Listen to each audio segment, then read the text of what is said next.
फार पैनक भीग दो।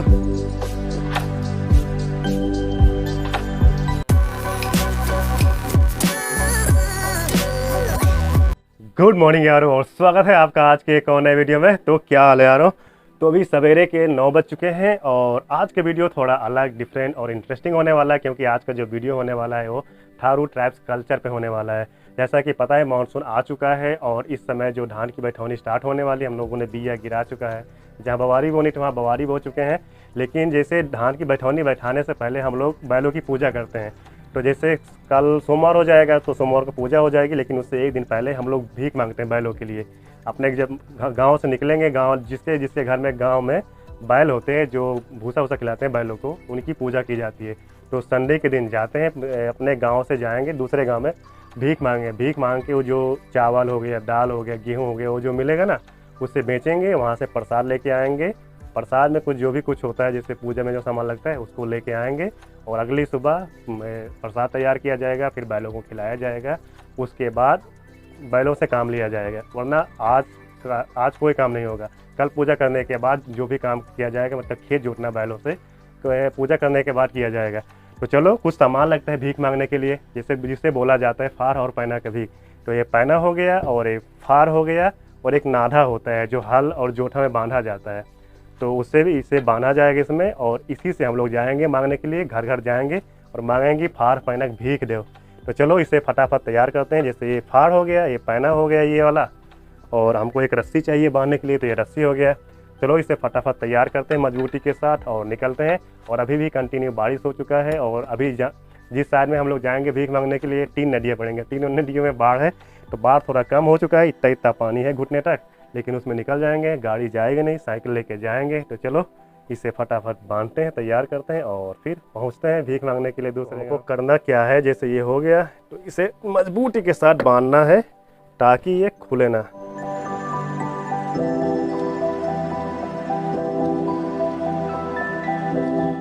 तो यारो, फाइनली अपना फार और पैना तैयार हो चुका है। देखो, ऐसे बांध दिया मजबूती के साथ। अब इसको ऐसे हम लोग कंधे पे रखेंगे, यहाँ झोला टांगेंगे एक, और घर घर जाएंगे भीख मांगने के लिए।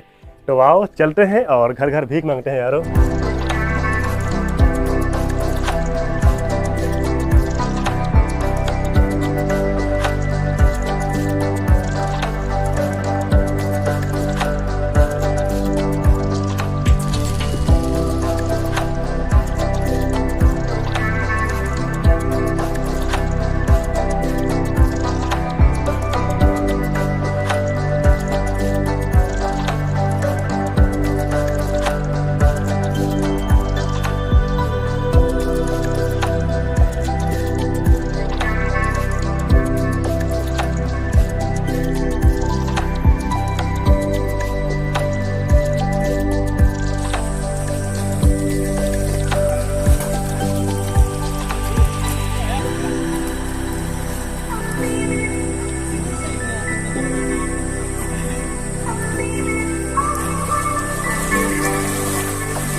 यारो, ये मैं हूँ और ये है हमारे फ्रेंड, और हम लोग जा रहे हैं फार पैनक भीख मांगने के लिए, बैलों की पूजा करने के लिए। तो अभी हम लोग यहाँ मतलब नदी पार करके वापस आ चुके हैं। 3 नदियाँ। पहला नदी पार की वो मुसिया नदी, जो अपने गांव के जस्ट बगल में है। दूसरा नदी पार की वो पथराव नदी था, सबसे गंदा नदी भाई। अपने 2 भाई जा रहे थे बाइक लेके, वहाँ कुछ काम था तो बाहर जा रहे थे, तो उनको दोनों को हम लोग पार कराए। दोनों गाड़ी टांग के पार कराए, साइकिल टांग के पार कराया। पूरा कपड़ा जितना भी कमर से नीचे था सब भीग गया भाई, और सब कपड़े गंदे हो गए हैं। तो हम लोग अभी 3 नदियाँ पार करके वापस आ चुके हैं। और जो तीसरी नदी थी उससे मैंने रिकॉर्ड ही नहीं किया, क्योंकि भाई ने बाइक गिरा दिया था, उसमें थोड़ा पानी सिलेंसर में घुस गया था, तो थोड़ी दिक्कत हो गई। तो अभी हम लोग वापस आ चुके हैं। और देखो, ये सब पीछे खेतों का नज़ारा है। कुछ यहाँ जिन्होंने फार पैनक भीख मांग के पूजा कर लिया, वो सब बैठा रहे खेत जोत के, और देखो पीछे दिख रहा होगा। और हम लोग ये एक गाँव है यहाँ सामने दिखाई दे रहा मेरे, वो बेठिनिया गाँव है। तो वहीं पर हम लोग जा रहे हैं भीख मांगने के लिए अपने दोस्तों के संग। और पीछे भी कुछ लोग आ रहे हैं, देखो साइकिल भांजते हुए, सामने रास्ता जा रहा है। तो आओ चलते हैं और हम लोग भीख मांगते हैं बैलों की पूजा करने के लिए फार पैनक। तो इस सामने जो दिखाई दे रहा है वो गांव है बेठिनिया, और हम लोग जा रहे हैं इस गांव में। ये देखो इधर, यहाँ जो सामने गांव दिखाई दे रहा है ये मोहकमपुर गांव है। तो हम लोग इस गांव में जा रहे हैं भीख मांगने के लिए। चलो पहुँचते हैं और 8-10 घर मांगेंगे, उसके बाद इकट्ठा करके चले जाएंगे बालापुर मार्केट करने। यारो हम लोग गांव में पहुंच आए हैं। इस गांव का नाम मोहकमपुर है और यहाँ हम लोग आए हैं भीख मांगने के लिए फार पैनक। तो यहाँ से हम लोग स्टार्ट करते हैं। क्या हुई यार, कौन क्या मिल रहा ये घर एक बनाई फार पैनक भीख दे। तो ऐसे करके बुलाया जाता है यार। अब फार तो लिए नहीं। अच्छा फार इनके हाथ में है और झोला मेरे हाथ में है। जो भी मिलेगा दाल चावल गेहूँ तो इस झोले में रखा जाएगा। एक झोला वहाँ चावल अलग रखा जाएगा और गेहूँ अलग रखा जाएगा। तो चलो मांगते हैं फटाफट पूरे गांव में और फिर चलेंगे बालापुर बेचने के लिए।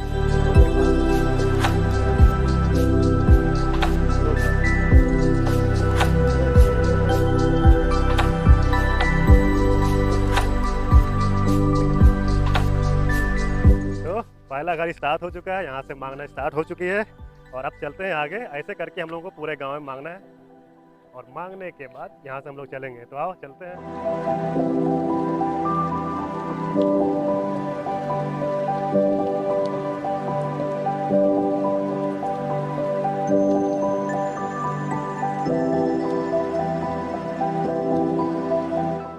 घर एक बनाई फार पैनक भीख दे।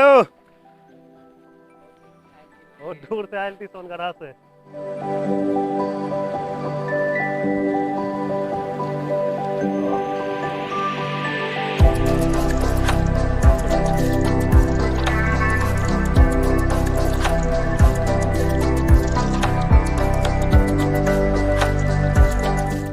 फार पैनक भीख दे, बकवास ना कर। हिमायल दे, बकवास ना कर। हुआ कहाँ बा?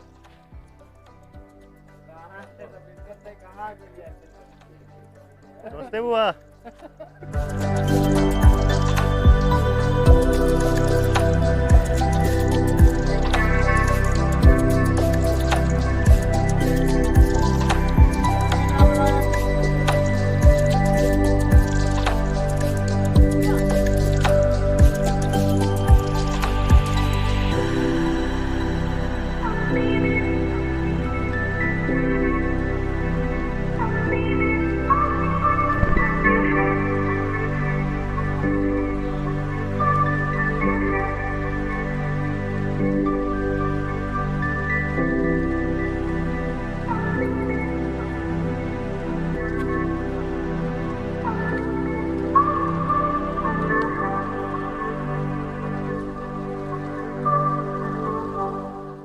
तो यारो अभी आप लोगों ने पीछे देखा कि हम लोग गए थे अपने गांव से फार पैनक भीख मांगने के लिए, बैलों की पूजा करने के लिए।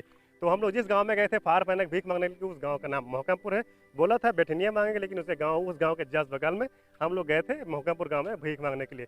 10-12 घर हम लोगों ने भीख मांगा। भीख मांगने के बाद सब इकट्ठा हुए, 7-8 किलो मिला था भीख। चले गए बालापुर, क्योंकि जितने भी गाँव वाले जाते भीख मांगने के लिए, हम लोगों ने सवेरे काउंट किया था, करीब थे 45 से 50 घर था, मतलब जो बैलों से खेती बाड़ी करते हैं। तो इकट्ठा सब गए थे मांगने के लिए। तो सब अलग अलग मांग रहे थे, अलग अलग गांव में।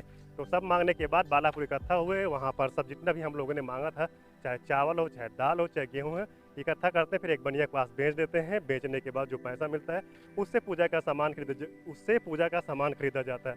जैसे करधिन होता है, और करधिन आदमी के लिए होता है, बैलों के लिए बांधने के लिए अलग सा होता है, उनके सींग में बांधा जाता है। गेरू लिया जाता है, सिंदूर लिया जाता है तीखने के लिए फार में, और गुड़ लिया जाता है, सोंठ लिया जाता है, और कई सारे पूजा के सामान लिए जाते हैं। तो भी हम लोग बेचने के बाद वापस घर जा रहे हैं, आ चुके हैं। अभी करीब 3 बजने वाले हैं शाम के, मतलब हाँ शाम के 3 बजने वाले हैं, या दोपहर के कह सकते हो। वापस घर जा रहे हैं। दोस्त पीछे साइकिल से, मैं किसी का बाइक पे बैठ के आ गया था यहाँ तक। बाइक किसी ने वहाँ बाहर ही रख दिया, क्योंकि आगे जो नदी आपने सवेरे देखा था भाई, क्या स्ट्रगल करना पड़ता है उस नदी के लिए। तो गाड़ी जा नहीं सकती, इसलिए गाड़ी वहीं पर रख दिए हैं, क्योंकि कीचड़ में कौन लेके जाए भाई, इतना मेहनत करना पड़ता है। सवेरे भाई लोगों को कैसे उठा के, गाड़ी उठा के 4-5 लोग उठाए, गाड़ी उठा के तब पार कराना पड़ता। तो कई सारी दिक्कतें करनी पड़ती है उस नदी के चक्कर में। जैसे बारिश हुआ, मानसून हुआ, जैसे बारिश हुआ तो उस नाले के चक्कर में, जो बीच वाला नाला है मतलब नदी है, पथरावा नदी जिसे बोला जाता है, उसके चक्कर में कई सारी दिक्कतें करनी पड़ती है। पैदल जाना पड़ता है, साइकिल ले जाना से, लोग साइकिल से आते हैं, साइकिल भी उठा उठा के लाना पड़ता है। तो कई सारी उससे परेशानियाँ हो जाती हैं। जो अपना नदी है मूसिया नदी, उससे ज़्यादा दिक्कत नहीं होता है। और जो एक यहाँ दरवा नदी है, उसे मैंने वीडियो शायद बनाया नहीं था, वहाँ पे भाई ने गाड़ी पलटा दिया था, गाड़ी बंद हो गई थी। तो अभी दूसरे मैकेनिक को बुलाया गया था तो स्टार्ट करने के लिए, तो वही दिक्कत हो गया, उस चक्कर में गाड़ी उठा के लाना पड़ा, कुछ का वीडियो भी नहीं बना। तो वहाँ से सीधे हम लोग चले गए थे वहाँ भीख मांगने के लिए। तो भीख मांगने के बाद वापस घर जा रहे हैं हम लोग। और अभी घर जाने के बाद जो भी सामान है उसे गांव में आएंगे, गांव में सब हिस्सा लगाया जाएगा। हिस्सा लगाने के बाद जिसका जिसका होगा वो लेके जाएगा भाई अपना अपना के। सवेरे जो भी पूजा का सामान मिलेगा उससे पूजा का सामान तैयार किया जाएगा, जैसे गुजिया बनाना हो गया और कई सारी चीज़ें और बनाई जाएगी वहाँ प्रसाद चढ़ाने के लिए बैलों के लिए। फिर वहाँ फाड़ और पैना का पूजा की जाएगी, बैलों की पूजा की जाएगी। और हमारे फ्रेंड पीछे पीछे आ गए अपने साथ। पूजा करने के बाद प्रसाद बांटा जाएगा सबको, बैलों को खिलाने के बाद उसके बाद खेत की जुताई होगी, उससे बिया काटा जाएगा। बिया काटने के बाद अपनी बैठौनी स्टार्ट हो जाएगी। तो इतना सारा प्रोसेस होता है, क्योंकि बिना इस पूजा किए बिना हम लोग अपने गांव में धान की बैठौनी बैठा नहीं सकते। भले आप खेत जोत लो या फिर बिया काट लो, लेकिन उससे बैठा नहीं सकते। तो ये पूजा करना थारू जनजाति के लिए ज़रूरी हो जाता है। ये रिवाज पहले चला आ रहा है, अपने जो पूर्वज हैं, जो भी एंसेस्टर बोला जाता है, सब करते आए हैं पूजा। तो उस पूजा को हम लोग कंटिन्यू कर रहे हैं, उस कल्चर को हम लोग आगे बढ़ा रहे हैं जैसे भी करके। कुछ लोग अब बंद कर दिए हैं, लेकिन जो लोग करते हैं, मानते हैं, वो कर रहे हैं। तो अभी बड़ा तेज़ भूख भी लग रही है, प्यास भी लगने लगा। और अभी बादल छाए हैं आसमान में, देखो अभी बारिश रुका हुआ है। और देखो कब तक बारिश स्टार्ट होती है। रात में बारिश हुआ, सवेरे बाढ़ आ गया था और हाथ भी दर्द करने लगा होल किए हुए। तो चलो चलते हैं घर पे और मिलता हूँ मैं अगली सुबह, मतलब कल मिलते हैं जब हम लोग पूजा का सामान तैयार करेंगे यारों। गुड मॉर्निंग यारों, और स्वागत है आप सभी लोगों का इस वीडियो में एक बार फिर से। तो सुबह हो चुकी है और अपनी पूजा की तैयारी स्टार्ट हो चुकी है। जो सामने दिख रहा है ये भुसैला नादा घाड़ी है। जहां हम भूसा रखते हैं उसे भुसैला, जहां बैलों को खिलाते हैं उसे नादा बोला जाता है, जहां बैलों को बांधते हैं उसे हम लोग घाड़ी बोलते हैं। तो जो पूजा का सामान तैयार किया जाता है, बनाया जाता है, पूजा की जाती है, इसी घाड़ी भुसैला में किया जाता है। इसके अलावा हम लोग और कहीं नहीं पूजा कर सकते हैं। तो अभी हम लोग इसी घाड़ी में चूल्हा रखेंगे, चूल्हा में आग जलाएंगे। आग जलाने के बाद इस पर पूजा का सामान बनाया जाएगा। पूजा के सामान में केवल क्या लगता है, गुजिया लगता है। और जो गुजिया बनती है उसमें हम लोग केवल गुड़ और सौंठ डालते हैं। सौंठ क्या होता है, एक सूखी अदरक बोल सकते हैं, मतलब सूखी अदरक होती है, उसे कूट कर और गुड़ के साथ मिलाया जाता है और गुजिया में डाला जाता है। गुजिया को हम लोग यहाँ ठरवाना बोली में गुलगुला बोलते हैं। तो तैयार करने के बाद इसी घाड़ी में पूजा की जाएगी। अगियार लिया जाएगा, अगियार में क्या वही गड़ी छुआड़ा चढ़ाया जाएगा। चढ़ाने के बाद जो फाड़ पैना नाथा होता है उसमें सिंदूर टीका जाएगा। टीकने के बाद जो हम लोग गुजिया तैयार नहीं करते हैं, गुजिया दोनों बैलों को दो दो करके खिलाया जाता है। फिर बैलों को सिंदूर लगाया जाता है, उसमें नाड़ा बांधा जाता है। उसके बाद हम लोग जो गेरू लेके नहीं आए थे, फिर जाके बैलों के दोनों बैलों के सींग में गेरू लगाया जाएगा। गेरू लगाने के बाद जो पूजा होती है खत्म हो जाती है। खत्म होने के बाद आप बैलों से अपने काम ले सकते हो, बैठौनी स्टार्ट कर सकते हो। तो इस तरह बैलों की पूजा की जाती है। तो आप देखो और सीखो कि थारू कल्चर में, थारूवाना ट्रेडिशन में बैलों की पूजा कैसे की जाती है यारों।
चलो फ्रेंड्स, ये गुजिया खा लो।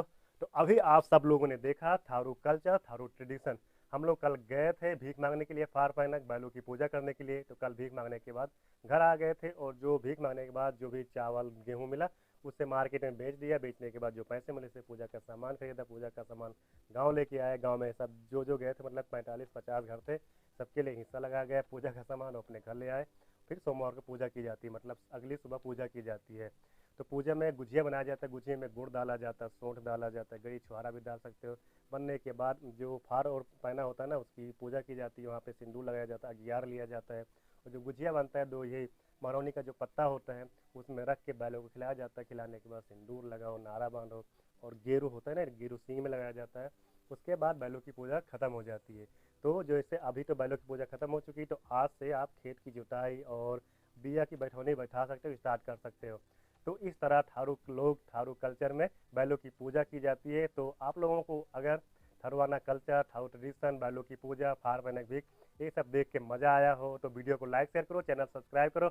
मैं मिलता हूँ आपसे अगली वीडियो में, तब तक के लिए बाय यारो।